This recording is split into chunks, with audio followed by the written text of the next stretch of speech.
Yo, what is going on, everybody? Welcome back to the channel, and if you are new here, please make sure to hit that like, hit that share, hit that subscribe, and smash that notification. Yo, it's so funny how CNN, the Clinton News Network, likes to spin the narrative on things, and they want to call everything a conspiracy that they tell us is not that is told is not a conspiracy. It's crazy.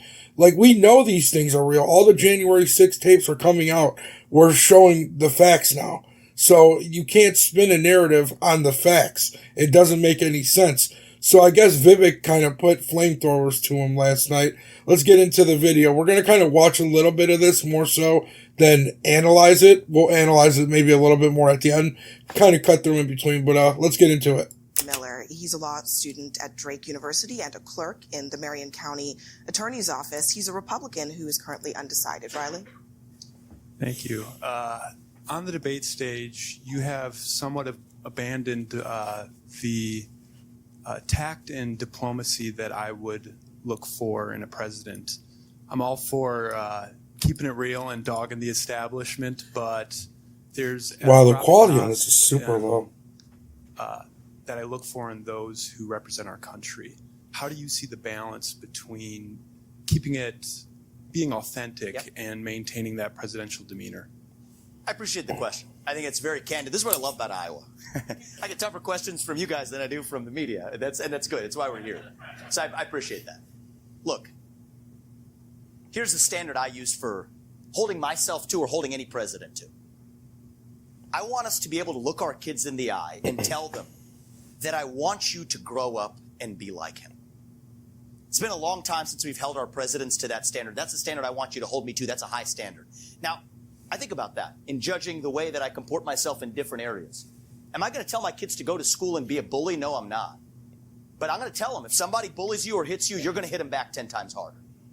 And that's the way I'm going to lead this country. You have to be, as we say in our family, you have to be strong enough to protect your kindness. So if you watch those debates carefully, I don't engage in four-letter words. I mean, there are other candidates who call me dumb, scum, and worse that I'm not going to repeat here. I didn't go after them, but if they're going to come after me, I'm not going to be a president, whether it's Xi Jinping or Vladimir Putin or anybody else, who's going to roll over. When I'm leading the United States, the same rule applies. If you hit us, we hit you back 10 times harder. There's nothing wrong with that, in all honesty. You know, what's wrong with sticking up for your country and just doing what's right?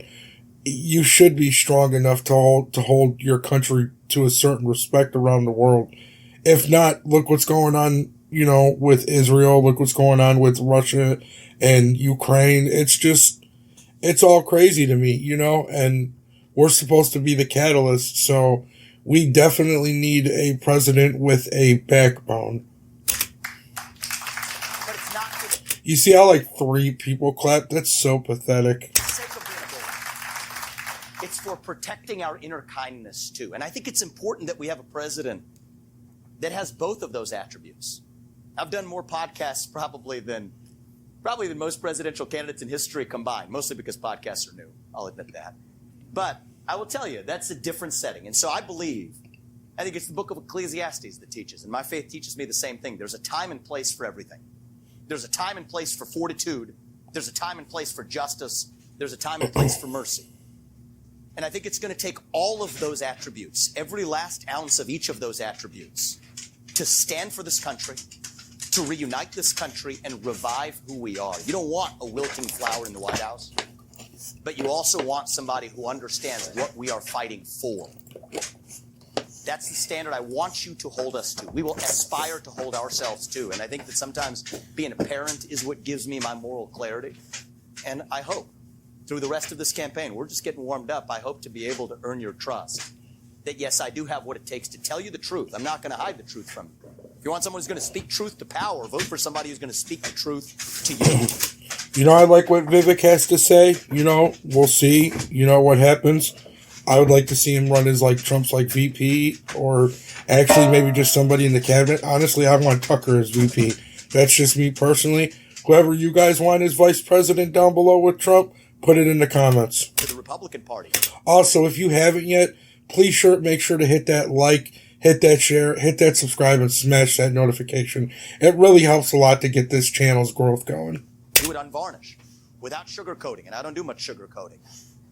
But also somebody who, as you, I believe, want, can stand for the ideals that would make our founding fathers proud and would make our children proud as well. Speaking of those debates, let me ask you about something that you said at the debate last week. You used the phrase inside job to describe what happened on January 6th. The next day, Capitol rioter Alan Hosteler highlighted your comments at his sentencing. He is going to prison for 11 years. Corrupt justice system. That's why. Hosteler threatened members of Congress. He brought a hatchet, knives, pepper spray, stun batons, tactical gear to the U.S. Capitol. Are you concerned that... So what? Black Lives Matter protesters and Antifa brought flamethrowers and Molotov cocktails and bats and were literally ruining the country for who knows how long. This is ridiculous. This lady's ignorant, dude. Convicted felon like that is now promoting your comments in court. So here's my concern, Abby, and I want to tell you guys where I'm at.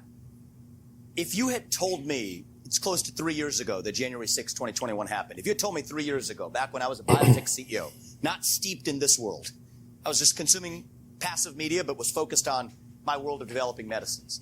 Which a lot of people were. There's nothing wrong with that. Like, a lot of people don't realize that they're being lied to in the media. But now in 2024, if you don't realize it, unfortunately, you're probably never going to wake up. If you had told me that January 6th was in any way an inside job, the subject of government entrapment, I would have told you that was crazy talk. Fringe conspiracy theory nonsense. I can tell you now, having gone somewhat deep in this, it's not. I mean, the reality is this. We do have a government, first of all, we have to acknowledge, that has lied to us systematically over the last several years about the origin of COVID-19, about the Hunter Biden laptop that we were told was false by 51 CIA experts and otherwise before we now know that it is true.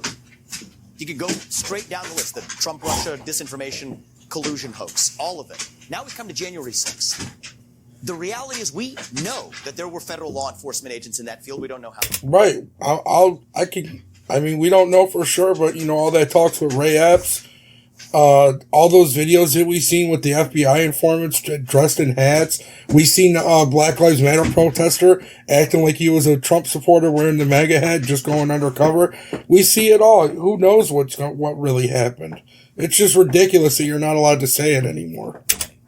I think it's shameful. If I may finish just answering. Well, let me this just. is really I'm gonna go ahead and interrupt you here because I know the establishment doesn't approve of this message. I know there were federal we should be able to talk about this. You're saying that there were federal agents. This is important to talk about. You are saying there were federal agents in the crowd on January 6th. Yep. There is no evidence that there were federal agents in the crowd on January 6th. So why, before Congress, when pressed on what the number was, they didn't say there were none? They just couldn't say how many. You're saying exactly. Pay attention, chick. You're just trying to lie and spin the narrative.